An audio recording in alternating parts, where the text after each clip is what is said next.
think of climate change, we think global warming, the Earth slowly turning into endless summer. But shifting world weather patterns are sparing no season. Winter conditions are being altered in dramatic and dangerous ways. I'm chasing freak blizzards in October, intense lake-effect snow, and I go on an expedition to some of the worst winter weather in the world. And an experiment that doesn't quite go as planned. Okay, that's enough! I'm having trouble breathing! Hurry very fast, please! Fast!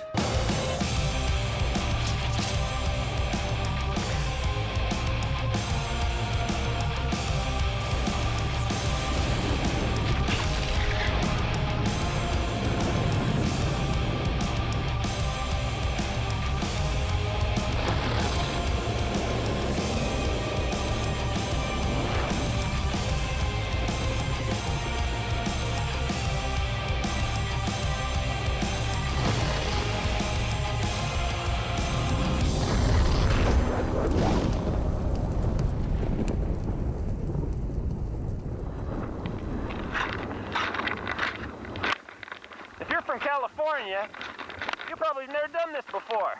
But in Canada, it's a way of life.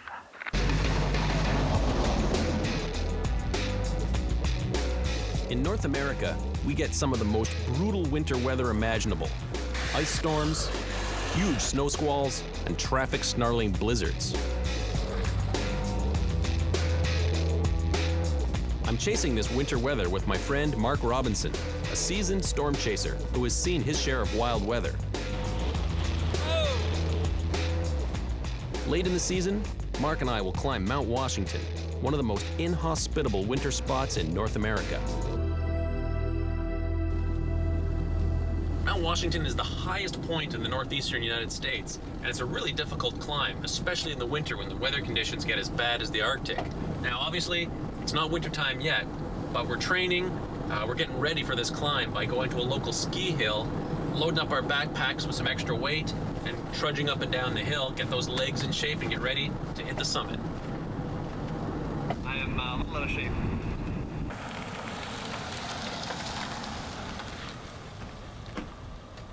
You know what? I am going to redistribute some of this weight. By adding water to the pack, it kind of simulates having more gear. I wasn't as smart as George. I'm using rocks instead. I've hit the trail.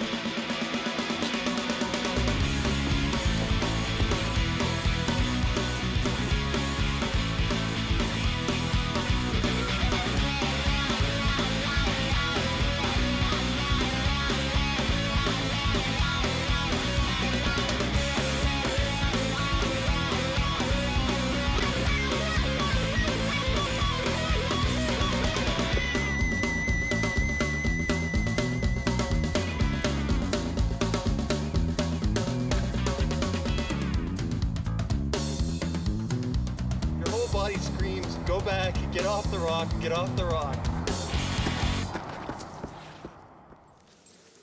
We return from our training session to a big surprise. How do you want this in?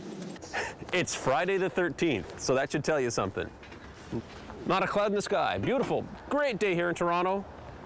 Hour and a half down to the southeast, all hell is breaking loose. We head down to Lake Erie to track this unusual storm. It looks like a beautiful fall day here in southern Ontario, but it belies a bit of an actual emergency that's going on right now. A lake effect snow warning is in effect until 10 a.m. Eastern Daylight Time this morning for northern Erie County. There's lake effect snow squalls, and what happens is you get very cold air going over a warm lake. The moisture gets picked up from the lake and then dumped on the land as snow. There's still leaves on the trees, and the leaves are holding the snow, and all that weight is just breaking the tree limbs and snapping them. Power's out. They're pumping gas by hand there. These lines are all down, trees are down. There's another car spun off the road. That's the third one so far. Oh yeah, look at this. Trees down. Look at this. Huge branches down here. Yeah, all the traffic lights are out. Gotta be careful. What a mess. It's actually impressive to see how much damage can be caused by snow on leaves. All these trees lost their branches all over. And now the cleanup begins. The residents here have to deal with all these downed trees and branches. Power is still out to the area. They're still clearing some of the roads out.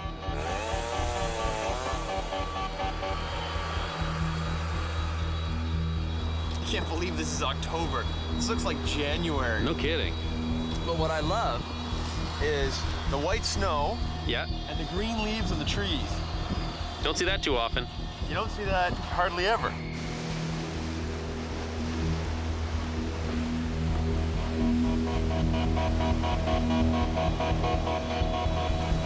Most of the storm has passed, but we're still left with the residual wind and waves here on Lake Erie. There's lots of wind. The wind here coming off Lake Erie is probably about 80 kilometers an hour. And it's pushing huge waves up against the shore. Oh, cold. Oh, I can barely feel my fingers. Yeah, it looks like a nice sunny day, but it's freaking cold. As this insane winter weather intensifies, Mark and I split up. He tracks a massive snow squall coming in off Lake Huron, while I get blasted with freezing spray further south. Okay, this storm system right now is producing huge waves on Lake Ontario, freezing rain, snow, and further south in the United States, tornadoes are outbreaking right now across the southeastern U.S. This is a huge weather system. It's winter weather up here in the north, severe thunderstorms in the south. These waves are absolutely huge, and it's very icy here. So it makes for some extremely treacherous conditions. Here comes another one. Woo!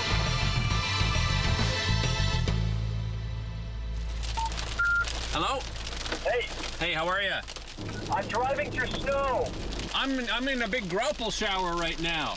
Oh my God, this system's unbelievable. It's like a hailstorm here.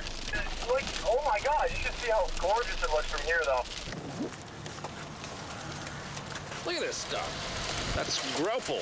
It's kind of like hailstones, but smaller and mushier. Look at it all. Whoa!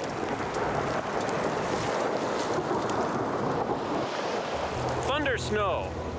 This is crazy.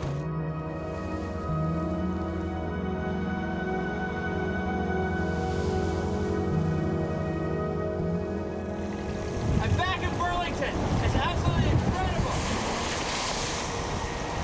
The freezing spray is just covering everything, including me.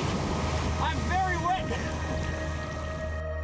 Whenever you put wind, water, and freezing cold together, you get ice.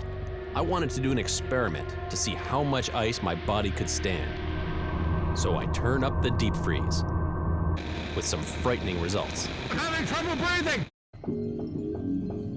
In a few weeks, Mark and I head for Mount Washington, where intense cold and off-the-charts wind speeds combine to create huge ice buildup. I wanted to test the effect all this ice could have on my body. So I've come back to the National Research Council's wind tunnel in Ottawa, where last summer I did a hurricane wind speed experiment. Today, I'll be a human popsicle. I'm a bit warm and cautiously optimistic. Very claustrophobic. Because it's about -20 outside, the wind tunnel will accurately simulate the conditions on the mountain.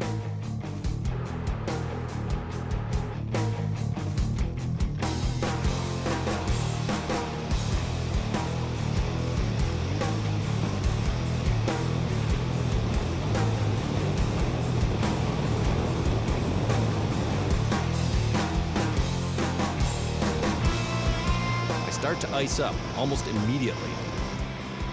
Then, a big problem. The ice forming on my helmet has cut off my air supply.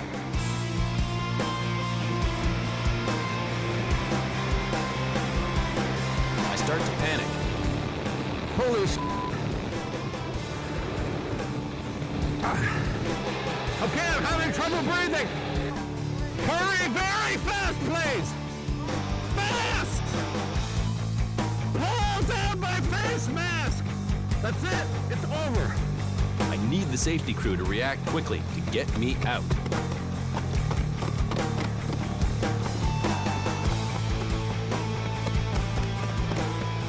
Okay, Phil, get the mask. Get the mask. Ah, that's better. Woo! The problem is not the cold. It's the ice buildup makes it tough to breathe. But I'm okay now. I could have gone a bit longer, but I was worried about how long it was going to take for you guys to get me out. And that was a concern, so that's when I cut it off. It's frightening, truly frightening being in there when you have a hard time breathing. It's going to be hard getting me out of this, isn't it? Okay, that was insane. Almost suffocating in a sheet of ice. Actually, how about if I jump up and down a little bit right here?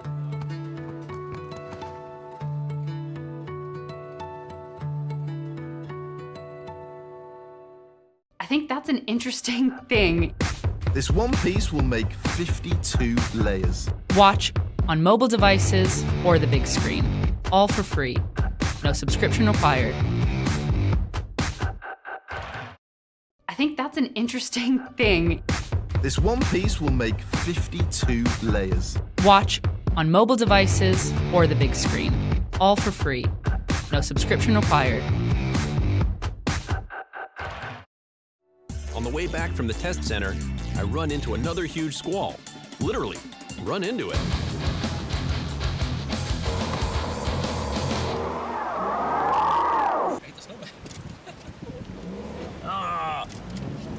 I hit the snowbank, and now I'm stuck. Oh, I can't even get out of the car. This was not my intention.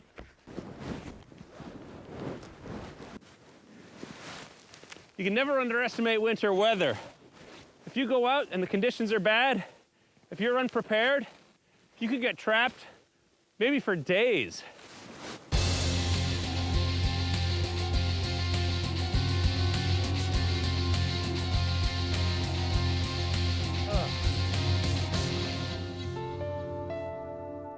Finally, it's time for my friend Mark Robinson and I to head for Mount Washington.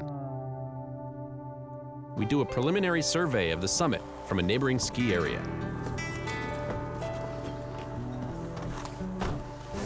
Truth be told, I've only skied like twice before in my entire life. The objective? Try not to break an arm or a leg, because I gotta climb that mountain tomorrow. So there's the view of Mount Washington from Wildcat Ski Hill. At the very top of the mountain, you can see the small buildings. That's the observatory where I'm headed. It's way above the tree line. Off to the left is Tuckerman's Ravine. Off to the right is Huntington Ravine. And the path leads up and along that ridge above tree line right up to the summit. I'm not taking the climb lightly. 139 people have died trying to climb these New Hampshire mountains. Mark and I are about to climb Mount Washington, which claims to have the worst winter weather in the world. The weather is starting to clear nicely for us. We got blue sky right now. I don't know how long that's going to hold on for. It's hard to imagine you're so warm climbing a mountain like this, but that's what it's like here, exerting a tremendous physical force. You gotta strip right down, just to keep from sweating. You sweat, you die.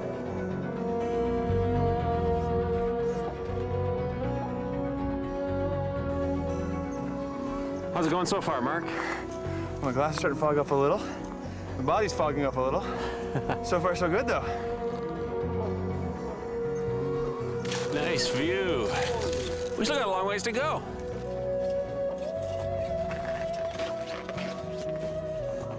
Harder than it looks. I don't know, it looks pretty hard. Terrain's getting a lot steeper now. A lot more sidestepping. Pretty soon we'll have to get the crampons on once we get into the even steeper terrain. The crampons give you the extra traction you need for the very steep section ahead.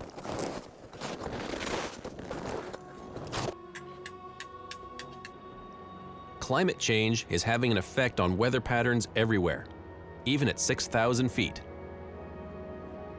The conditions this year have been so warm. Normally, this time of year, the snow level is about this high, and now the trees are above my head. And I've never seen that in my 8 years here.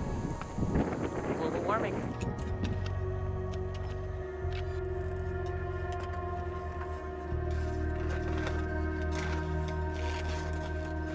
We're making really good progress today.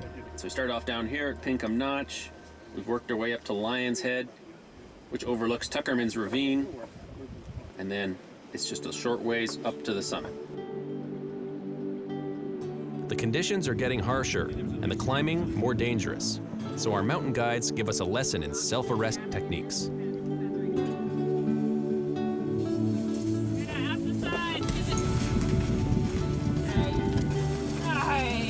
Let's get into your work. Woo!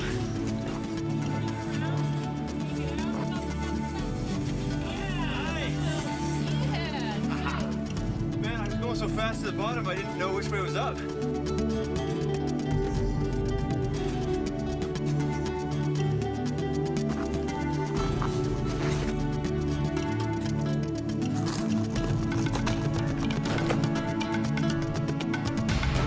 I am feeling the burn.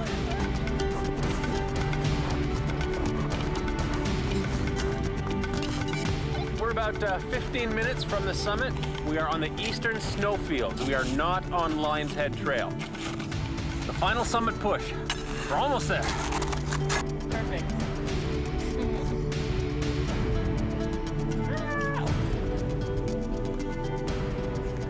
We finally make the summit and say goodbye to our climbing guides, who take the express route down.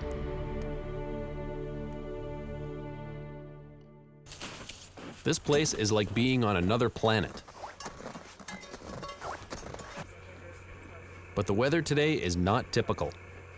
The wind blows here like nowhere else. We just pulled the chart off and the winds are about 110 sustained. We just had a gust to 121. Jim Salgi knows just how bad it can get. It's really strong outside. How long do you think it's going to continue? When you go outside in a 100-mile-an-hour wind, it's hard to keep your feet. You do a lot of crawling. The force against you is just absolutely unbelievable. You're pushed backwards and often a reverse to just crawling or sliding along the ground. It's built to withstand the winds that we have up here. Jim shows me around, including the location of the fastest surface wind speed in recorded history. But the most famous building that we have on the summit is the stage office right here. So we're coming around to the front of the building that the world record wind was clocked in. Back in 1934, we recorded a gust of 231 miles an hour on this peak. Wow. It was recorded right here in this building. So these chains are actually here to bolt this building to the mountain. It's chained right to the bedrock, and the hope is that this will hold the building down in all subsequent gusts up here.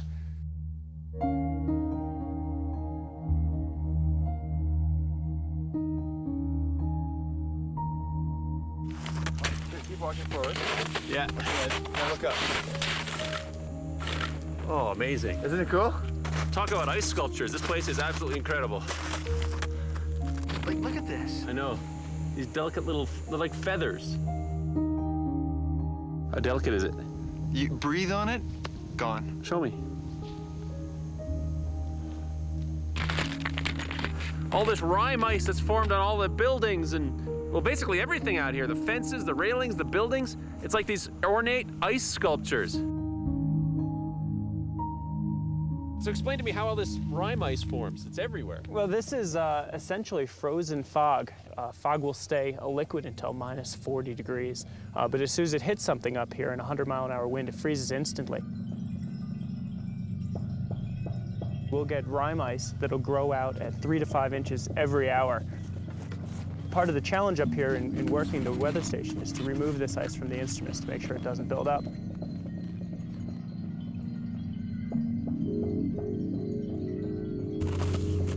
The amounts of rime ice that build up is just absolutely unbelievable. Look at this.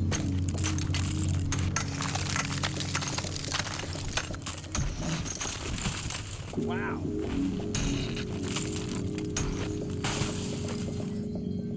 This winter wonderland is about to become a maelstrom.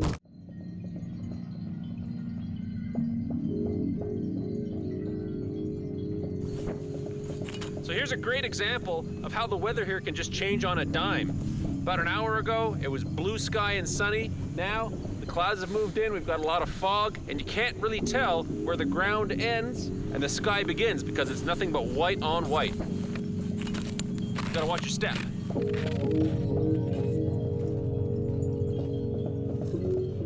Time to head for shelter as the temperature plummets outside.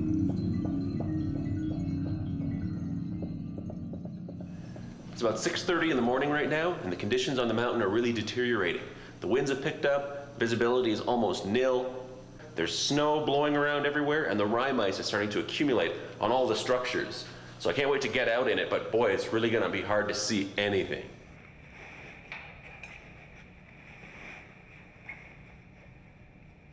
As you can plainly see, the visibility here is absolutely atrocious. You can barely see from building to building, and if you don't know exactly where you're going, you can get very disoriented and fall off the mountain. Whoa!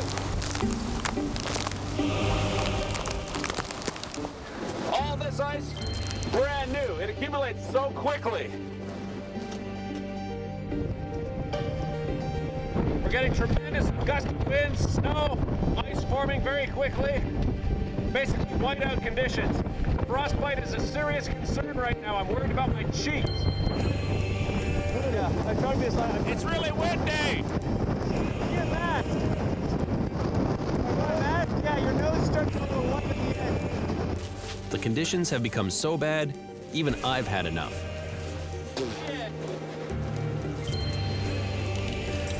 It's time to go back! We're done!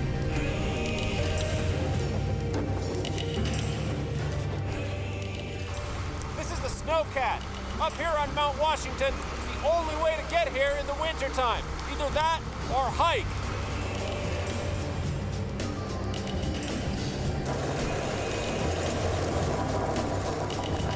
This machine doesn't stop for anything. And given the changing winter weather patterns, maybe this will be my next storm chasing vehicle.